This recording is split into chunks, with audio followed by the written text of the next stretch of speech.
கோவை தடாகம் அடுத்த மடத்தூர் பகுதியைச் சேர்ந்த 24 வயதான பிரவீன் புகைப்பட கலைஞரான இவர் கடந்த வாரம் வியாழக்கிழமை தனக்கு புதிய புகைப்பட ஆர்டர் ஒன்று வந்திருப்பதாக கூறிவிட்டு ஒட்டஞ்சத்திரத்திற்கு ஆசையாக புறப்பட்டு சென்றிருக்கிறார்.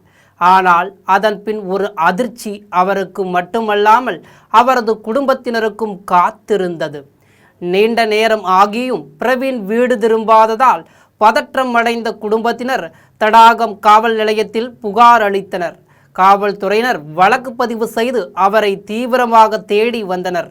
இதற்கிடையில் கோவை கிணத்துக்கடவு அருகே உள்ள ஏபிசி தியேட்டர் பின்புறம் உள்ள ரயில்வே தண்டவாளத்தில் வாலிபர் ஒருவர் ரயிலில் அடிபட்டு உடல் துண்டான நிலையில் சடலமாக கண்டெடுக்கப்பட்டார் என்ற ஒரு பகீர்வூட்டும் செய்தி பிரவீனை பெற்ற பெற்றோருக்கு காத்திருந்தது.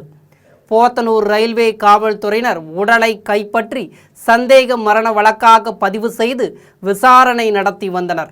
அது காணாமல் போன பிரவீன்தான் என்பது உறுதி செய்யப்பட்டது. பிரவீன் ரயிலில் பாய்ந்து தற்கொலை செய்து கொண்டதாகவே அனைவரும் எண்ணி வேதனைப்பட்டார்கள். இந்நிலையில் இவ்வழக்கில் யாரும் எதிர்பாராத அதிரடி திருப்பமாக இன்று கோவை ஜேஎம் நீதிமன்றத்தில் கரூரை சேர்ந்த மனோஜ் மற்றும் அவரது நண்பர் கார்த்திகேயன் ஆகியோர் ஆஜராகி நாங்கள்தான் பிரவீனை திட்டமிட்டு கொலை செய்து தண்டவாளத்தில் வீசினோம் என்று தெனாவெட்டாக காவல் நிலையத்தில் தஞ்சமடைந்து உயிருக்கு பிச்சை போடுங்கள் என்று கதறியிருக்கிறார்.